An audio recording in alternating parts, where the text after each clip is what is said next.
তিনটি রোগ হলে বুঝবেন আপনি জান্নাতি।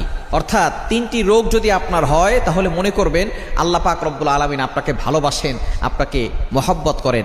যাদেরকে আল্লাহ তাআলা ভালোবাসেন, মহব্বত করেন, তাদেরকে আল্লাহ তাআলা বিভিন্নভাবে পরীক্ষা করেন। তার ভিতরে একটা পরীক্ষা হচ্ছে অসুস্থতার নিয়ামত দিয়ে আল্লাহ তাআলা পরীক্ষা করেন। মনে রাখবেন, সুস্থতাও আল্লাহর নিয়ামত, অসুস্থতাও আল্লাহর নিয়ামত। আমরা অসুস্থ হয়ে গেলে অনেক সময় আল্লাহকে অভিযোগ করে বসে, আল্লাহ আমার কি দোষ ছিল? কত মানুষ সুদ খায়, ঘুষ খায়, তার কোনো সমস্যা হয় না, আল্লাহ তুমি শুধু আমাকে দেখো, খবরদার এরকম অভিযোগ করবেন না।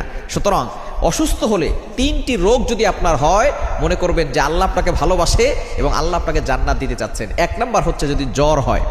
জ্বর ঠান্ডা আমাদের অনেকেরই হয়।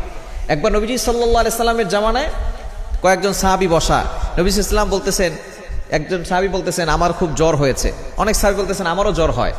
এবার নবী সাল্লাল্লাহু আলাইহি ওয়াসাল্লাম বলছেন তোমরা তো আমার অন্তর্ভুক্ত, আমারও তো জ্বর হয়। কিন্তু একজন বলতেছে যে আমার জ্বর হয় না। নবীজি বলতেছেন তাহলে